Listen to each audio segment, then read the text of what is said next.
is Mongolian Mindset, and today we're going to actually react to one of our subscribers' comments. They said, "Can you do Daniel Naroditsky? He is a chess master, whatnot, who recently died at 29." So we're going to be typing him to find his personality type, guys. You know, we use Linda Baines interaction styles and temperament combined with cognitive functions. We have a breakdown of all of these online. Just go to the channel, go to the playlist, how to find anyone's personality type. The metrics are there. We also have the cognitive functions. We have them all the way broken down, and we have a master one as well. You guys know we do not play around with the education here. That's first and foremost because we want to be able for you guys to be able to use this in your lives, right? To type family members, friends, whatnot, and all of us to get on a certain standard, right? So we can shit on people in personality database that don't know shit, okay? Um, and if you want to request somebody for us personally, you got to join our Discord and boost our server, and you'll get a link to do one celebrity a month, and we'll do it for you. And or you could just fight out in the comments, you know, here and now and then. Again, we will grab somebody you never know. That could be tomorrow, that could be next year, okay? So yeah. And if you want more hands-on experience, join our Demigod Dojo, where we have everything from our easiest material to our more challenging material. And you can, you know, ask us what's going on. You get one-on-one feedback. I think it's a great thing, and I do think our community is going to be the best MBTI group because we focus on developing our members, right? It's okay to suck, but it's not okay to stay there, guys. So we work with that with our Road to Demigod, where we give out challenges for everyone to do every month, and it seems to be helping a lot of our members. So. You want to get in there, you know, if you qualify for the Hall of Fame because you're balling out 3 months in a row. We're going to develop that more into the future, but it's awesome. Anything you want to say about this guy, Zara? I don't know shit about this guy. I don't either, really. I just know that he graduated Stanford, and was a chess grandmaster for the most part. Okay, I guys. guess he wrote a couple books from what, or since was a commentator. I don't know All right, too guys. much more than that. I'm gonna tell you guys straight up heads up. If someone tells me somebody is a chess grandmaster, the first two thoughts that come into my mind are INTJ and INTP, possibly ENTP. Okay, but when you're like going higher up on that list, my bad is INTJ. It's not even fucking close because you really need NI bad in chess and you need TE and TI as well, right? You need all of that. That game is for INTJs. I'm not even lying. Like that game is situated for INTJs. So we're gonna look at him, but I'm just telling you what, most likely he is, okay? Let's go see what they got at personality dummy base. The dummy base got him as INTP. I mean, that's a great guess, but yeah, when you're dealing with chess players, you're really, especially the best of the best, you're really dealing with INTJs here. This INTJ game. So guys, they got them as INTP. So INTPs are informing, they're responding, their outcome, they're pragmatic, they are systematic, they're abstract, the TIFE, and the SINE. Zara, you want to go ahead and give us a breakdown of the metrics? Quick, fast. You don't have to take too long. Oh, okay. I'll try to be as concise as possible. Affiliative is more pertaining to the group. What in the collective. Pragmatic is more utilitarian. More what's best for yourself. Um, on the other hand, on and then we have structure versus motive. Structures thinks about things and systems and how to implement them into their lives. Motive is thinking about what's in it for me, or global interest, like what's best for everyone, the win-win. Concrete versus abstract, we have the tangible, the here, the now, what the past and the present. And the abstract is typically future focused and is either making connections, and or imagining something in the future, again like I just said. So direct versus informing. Direct language is concise to the point. Can be a bit curt to some, maybe a bit abrasive in some contexts, but for the most part, they direct people where to go. They don't mince words. They mean what they say, typically. Um, Informative, is a little gallimantious, little beats around the bush and doesn't is a little evasive, can be a little passive aggressive on the worst side of it. So then we go towards initiating versus responding. Initiating is coming up with points or initiating new topics. Whereas responding, you typically takes longer to for them to process information because it goes towards the back of the brain versus mentioned this numerous times. Um, then we have process versus outcome. Process thinks about the journey, the steps, the rungs to get towards the destination. Focuses on refining the technique or the way to get there, and is focused on how to get to that destination. Whereas outcome solely focuses on the destination, the end product, and they don't really care about the journey so much. They don't savor that portion of life. Strange to me, but okay. Um, Okay. You want me to go with the so cognitive functions, or you got it? You got the cognitive functions, or you want me I to? got it. Okay. Yeah. So TE is like sources, data, rules, applying systematizing. Then we have FI over here. It's about your internal values, what is aligned with you, what you believe in, and your own values. Um, then we go over to TIFE. Those are both about understanding, but on different axes. So TI is more about understanding the perceptible logic or through deductive reasoning, the if this then that statements. Then we have FE, which is about understanding the needs of the group, the collective values, and in ensuring those prevail in the group. Then we're going to head off to SE and I. These are your perceptive functions. SE is about experiencing the moment, the tangible. They particularly they want to enjoy the here and now. They try to find opportunities in the moment. Now we're going to shift over to NI. That's about like foreseeing. They're kind of seers. They envision the future. They like to synthesize information. They try to dig deeper into certain subjects. They don't really expand outwards like NE. It's more of a perceptive focus. They're very myopic. And now we're going to go to SI and E. SI is about reviewing the past. It's about homeostasis, about what's comfortable to them. And then we have NE, which is about making all these connections, is particularly future focused. And yeah, that's about it. Yeah, man, you did an awesome job, man. Yeah, yeah, awesome. Thank you. All right, guys. So let's look at this fucking chess player here.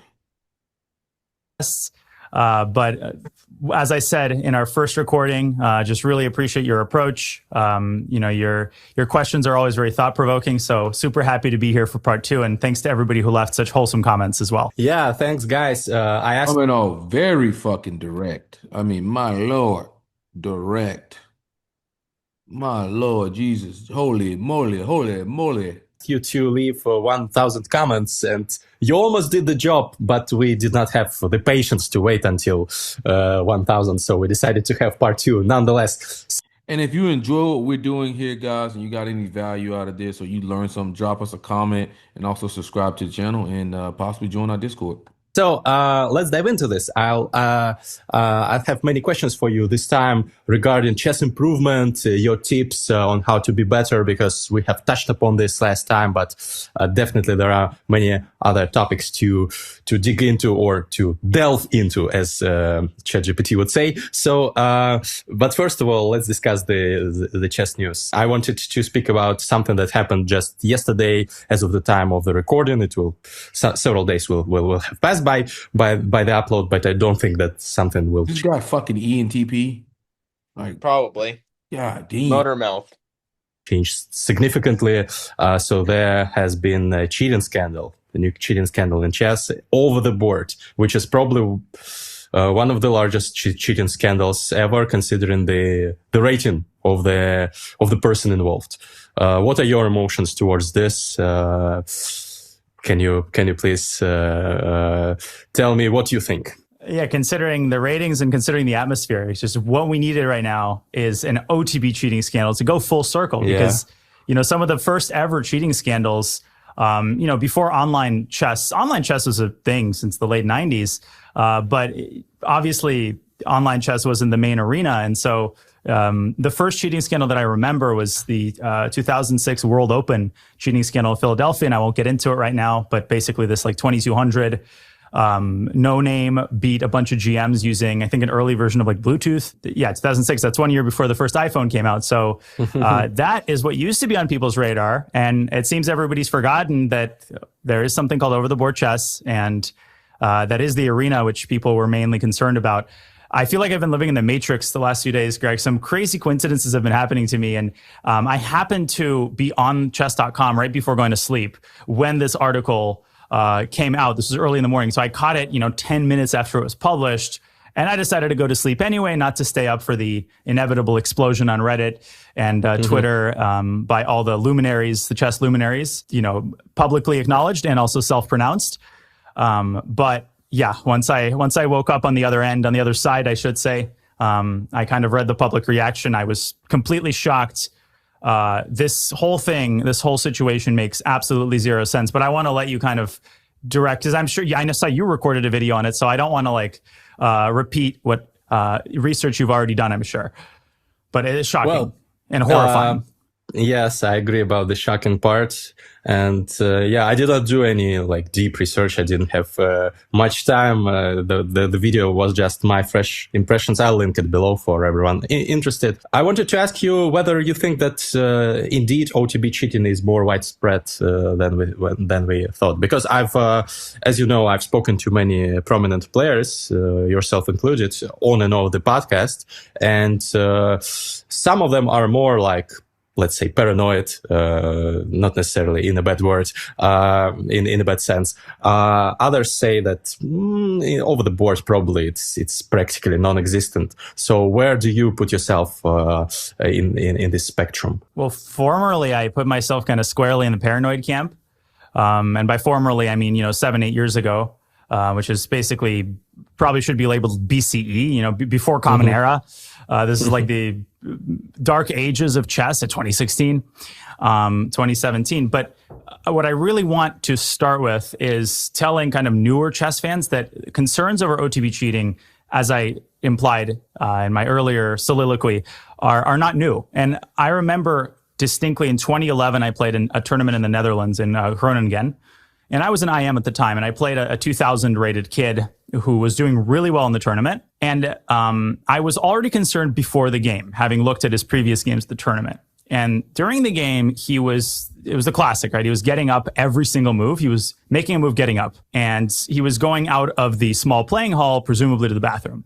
So I had that it's like this indescribable lump in your throat when you feel like somebody might be doing something against you. That was like a lot of SE, what the guy was doing.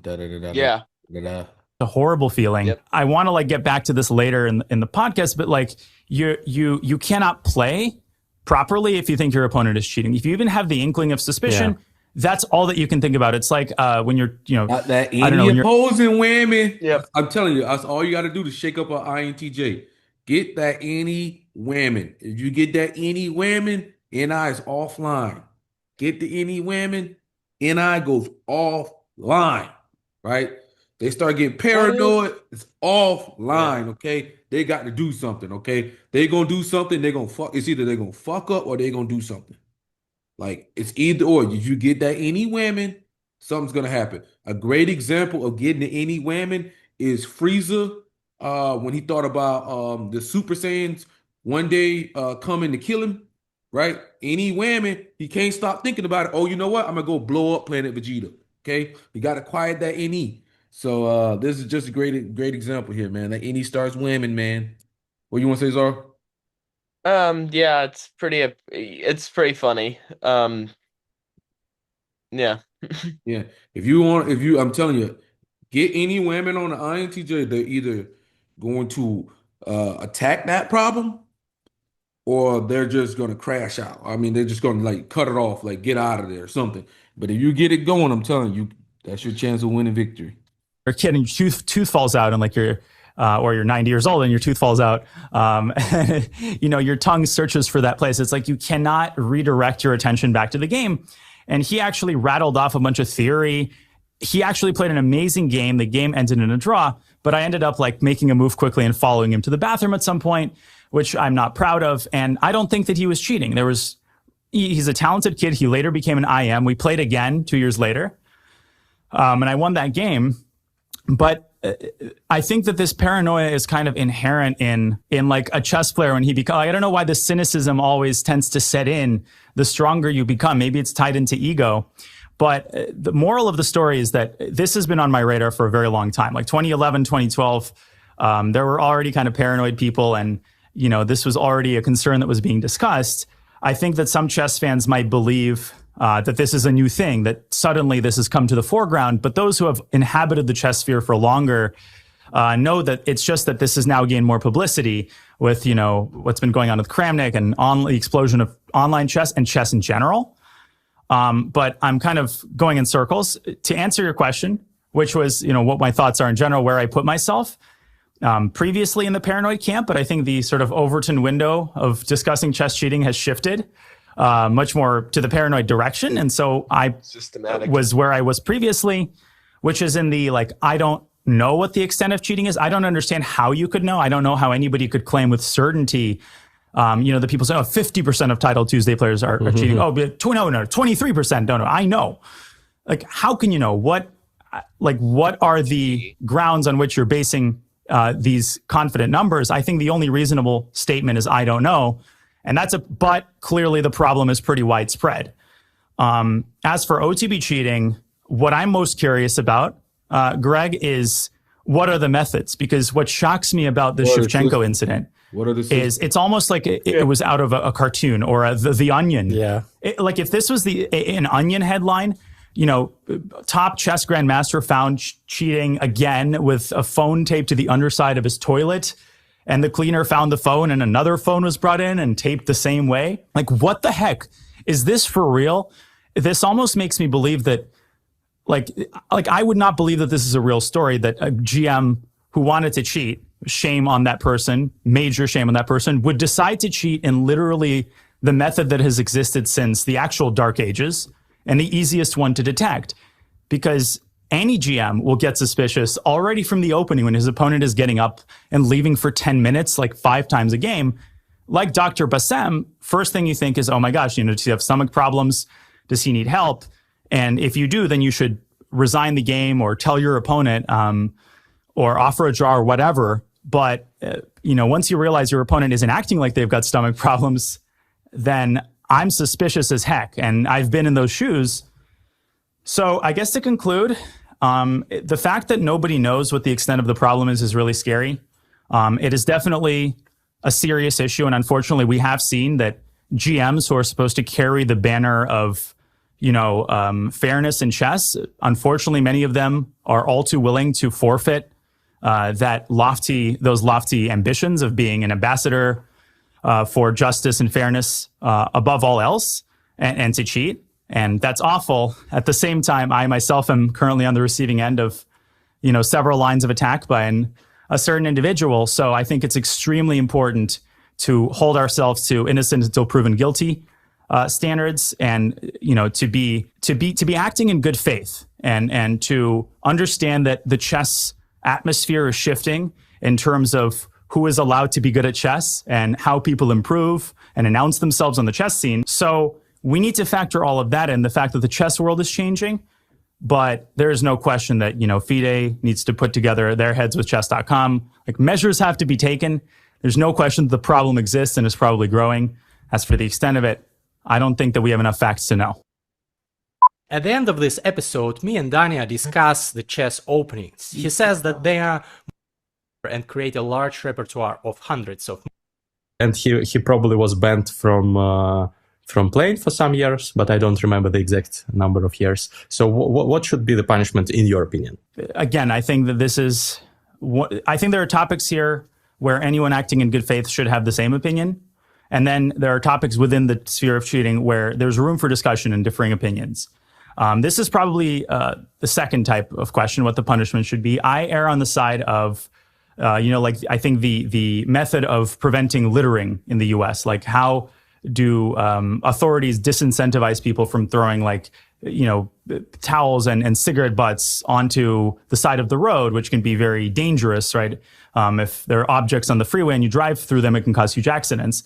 And they do it by raising the fine to something ridiculous. So are the chances that you're caught littering are very low. The chances that it will be a cop seeing you throw your used sandwich wrapper out of the window are very low. But in the event that they do, the punishment is a huge amount of money. You can face massive repercussions.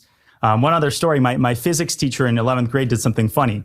So he assigned a lab write-up every week. You had to write up a report of the lab that you did. But he only collected 2 lab notebooks out of 60 per week. But everybody was so terrified that their lab notebook would be the one selected that everybody always did the lab write-up. It worked perfectly. And let me tell you, even if you chose 1 lab notebook, 1 out of 60, no. Those chances are, you do not want to take those chances and skimp on something that will take you a few hours. So I think that the punishment should be, if you're a GM who cheats or a title player in general, you should be stripped of the title. And of course, in that case, the cheating should be basically provable. It should be provable beyond any reasonable doubt. You should have a chance to defend yourself. There should be a process. But if it's established that you cheated over the board using an engine. All right, guys. I'm just gonna go with definitely process here. Right, Zara, we definitely process. This guy's definitely process. Yeah. Big process, big systematic. Okay. And direct. There's no way he isn't. So even though he's long-winded as fuck, and I think that's why a lot of people will mistype some INTJs, but they're just long-winded in the process. Yeah. So he's definitely systematic. That is for sure, right? He's talking about other systems that other people use, what other people have done, SENI, right? Let's follow that. Let's get a system somewhat that's already mapped out for us. See, that's the thing with INTJs, right? They're not the most creative people. What they do is they take what somebody else has done and make it better because they're refiners, okay? Refiners, right? That's what they do. They refine things. Okay, somebody else did this. We could do something similar and modify it. So direct process, systematic, SENI, that only leads you with INTJ left, right? We kind of knew the guy was INTJ, but whatever. He's a talking ass INTJ, I ain't gonna lie. Sounds like Zuckerberg. Yeah. Dario got the same voice as Zuckerberg. I know. They have the This same guy has a fucking fairly voice. similar voice to them. He looks like Zuckerberg. Yeah. So guys, we're gonna go ahead and close that out. We get everything in? Yeah, we did. INTJ. Except the TEFI, but he was giving kind of he was Procedures and T. protocols and shit like that. Yeah. And he didn't just jump on any TE data there. That's why he showed you yo, you don't just jump on any TE data, right? And he's like you can't really prove it with 100% certainty. So he's balancing that TE parent with that TI critic there as well. Yeah. Right? To get actually accurate information. You don't just want any fucking numbers. You want actually good fucking numbers. So for Daniel Naroditsky, we got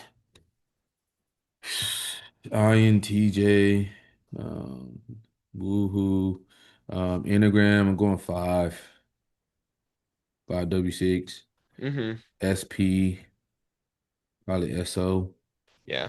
or maybe SOSP. Who fucking knows? I think I'm gonna go SO. What are you thinking? SO, Yeah. SOSP, SP, N squared. He's a smart motherfucker. Smart motherfuckers for that. N squared. And what we thinking here? Above average. Above average INTJ. Yeah. So,